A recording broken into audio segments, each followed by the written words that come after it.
सलमान खुर्शीद कहते हैं much refuse to rain down in Delhi because it's not sure under whose jurisdiction it will fall. बड़ा sarcastic way में उन्होंने ये तंज कसा है कि मानसून भी अपनी रेन को दिल्ली में बहाने से मना कर देता है क्योंकि उसे पता नहीं है कि ये किसकी जुरिडिक्शन में जाएगी।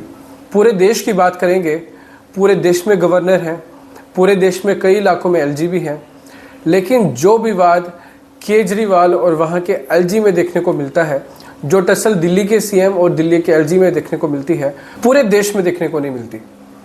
जम्मू कश्मीर में चुनाव होने ही वाले थे, सुप्रीम कोर्ट का प्रेशर था, लेकिन उससे पहले ही जम्मू कश्मीर के एलजी की पावर्स बढ़ा दी गई। अभी देखने को ये मिलेगा कि जो दिल्ली में होता है क्या जम्मू कश्मीर में भी ऐसा होने वाला है। जम्मू कश्मीर के 90 सूबों में चुनाव लड़े गए, चुनावी नतीजे भी आ चुके हैं।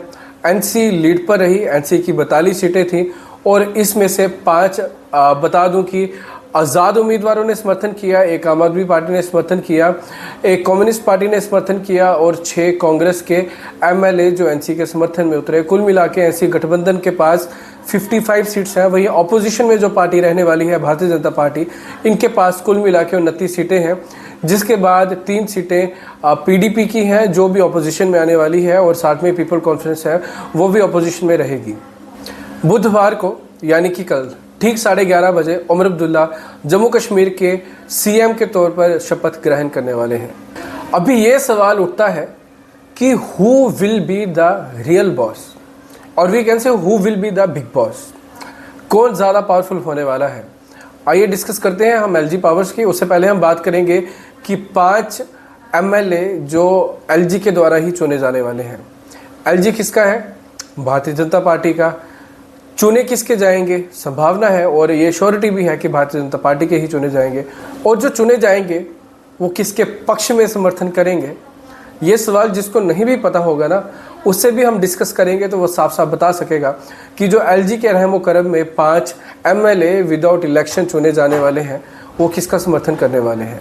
अभी हम बात करेंगे जम्मू कश्मीर के एलजी के पास कितनी पहुँच है। किसी भी राज्य में जब सरकार बनती है और राज्य सरकार में जो सबसे धाकड़ नेता होता है उसका प्रयास रहता है कि गृह विभाग उसके पास रहे, लेकिन जम्मू कश्मीर में ऐसा कोई विकल्प नहीं है। पुलिस के तबादले और नियुक्ति एलजी ही देखेंगे, इसी के साथ में पब्लिक ऑर्डर, पब्लिक की मेंटेनेंस के लिए ये भी सारा एलजी ही देखने वाले हैं। तो यानी कि इनके पास क्या बचा, ये लॉ बना सकते हैं। उसमें एक और चीज़ है, फाइनेंस डिपार्टमेंट या वित्तीय विभाग से जुड़े हुए जितने भी फैसले होंगे ये राज्य सरकार नहीं बल्कि एलजी ही करने वाले हैं।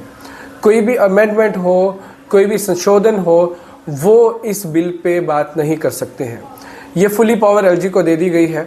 आप इसी से समझ चुके होंगे कि जो जो पावर्स राज्य सरकार के पास होनी चाहिए थी वो एलजी के पास है, लेकिन इस पे और भी ज़्यादा रिस्ट्रिक्शंस हैं। आइए हम इस पे भी चर्चा करेंगे। एलजी के फैसले की समीक्षा करना नामुमकिन हो गया है। कोई भी एलजी के फैसले को चैलेंज नहीं कर सकता है, लेकिन हाँ, अगर पब्लिक हित में फैसला नहीं होता है और लोग यदि प्रदर्शन करते हैं तो संभावना है कि एलजी अपने फैसले को खुद से बदल ले। लेकिन बाकी जो है जितनी भी एडमिनिस्ट्रेशन रहने वाली है, जितने भी कैबिनेट में मंत्री रहने वाले हैं, ये एलजी के फैसले की समीक्षा नहीं कर सकते हैं। एलजी का फैसला यानी कि फाइनल फैसला। जम्मू कश्मीर में चुने हुए मंत्रियों की पावर्स का इस तरह से अंदाज़ा लगाया जा सकता है कि उन्हें कोई भी बैठक करनी होगी, बैठक करने से पहले वो किस एजेंडे पे बैठक करने वाले हैं वो 2 दिन पहले एलजी को बताना पड़ेगा। यहाँ तक बात रहती तो फिर भी ठीक थी, लेकिन जितनी भी कैबिनेट की मीटिंग होने वाली है वहाँ पे एक एलजी का रिप्रेजेंटेटिव बैठेगा ही बैठेगा। एसीबी यानी कि anti corruption bureau, Jammu Kashmir science laboratory और जेल जैसे अहम महकमे भी जम्मू कश्मीर सरकार के पास नहीं बल्कि जम्मू कश्मीर प्रशासन यानी कि एलजी प्रशासन के पास रहने वाला है। ये सारा पहले राज्य सरकार के पास होता था, लेकिन राज्य सरकार के पास इनमें से कुछ भी नहीं है।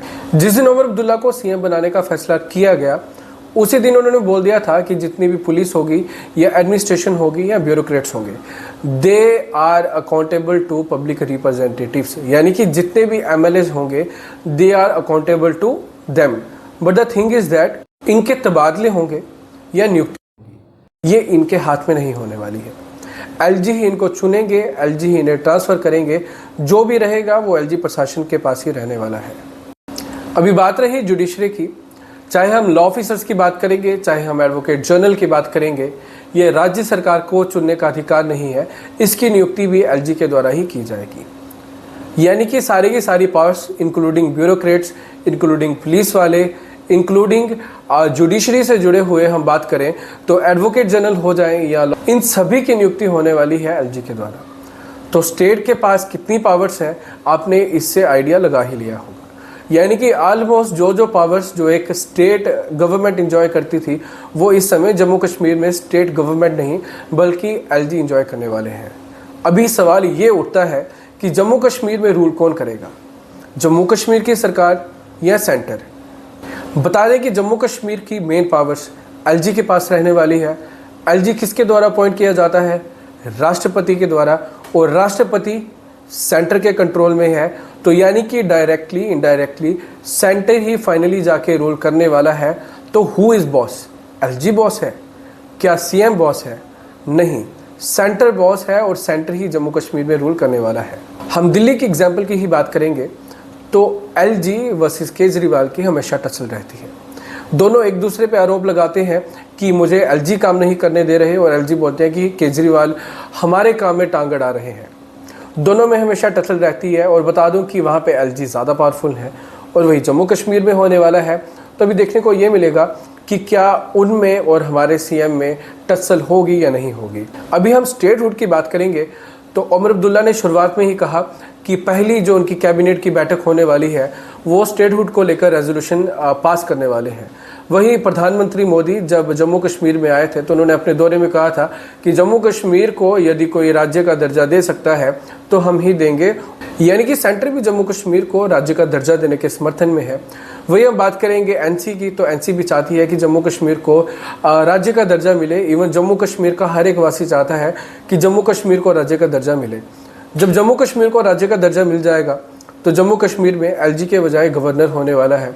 अभी देखने को ये मिलेगा कि जम्मू कश्मीर को जब राज्य का दर्जा वापस मिल जाता है तो क्या सीएम को स्टेट की जितनी पावर्स होती हैं वो मिलेंगी या नहीं मिलेंगी, बाकी देखेंगे। बट फिलहाल के लिए बता दूं कि कल उमर अब्दुल्ला सीएम की शपथ लेने वाले हैं। इसी के साथ में कैबिनेट मंत्री भी चुने जाएंगे, एमएलए भी शपथ लेंगे और बाकी का क्या प्रोसीजर होगा और क्या कुछ अपडेट होगी जम्मू परिवर्तन के माध्यम से हम आपके साथ साझा करते रहेंगे। फिलहाल के लिए इजाज़त दें।